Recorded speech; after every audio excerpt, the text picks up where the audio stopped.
মানে সামনে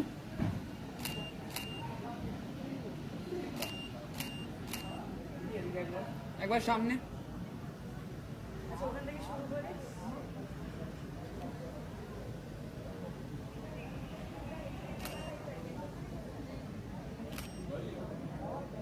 অলরেডি আমরা জানি খুব গরম পড়েছিল মাঝখানে।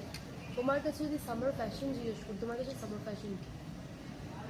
গরম তো খুবই পড়েছিল, কিন্তু মাঝখানে আমাদের যে বৃষ্টি হচ্ছে, আজকেও যেরকম বৃষ্টি হলো, ঝড় বৃষ্টি, তার মধ্যে ওয়েদারটা এত সুন্দরে ফুরফুরে হয়ে গেল, একটু রোমান্টিক হয়ে গেল। মনটা যদি ফুরফুরে থাকে, ভালো থাকে, আমার মনে হয় যে কোনো পোশাকই ভালো লাগে দেখতে। আর আমার কাছে ফ্যাশন, সামার ফ্যাশন বলতে অফকোর্স কটন, লিনেন, আমি সবসময় বলি কমফোর্টেবল ফ্যাব্রিক যেগুলো। বাট আজকে সন্ধ্যেবেলায় আমি একটু ভাবলাম অন্যরকম কিছু পরে আসি। তার মানে কালদির বৃষ্টি খুব প্রিয়। ভীষণ প্রিয়।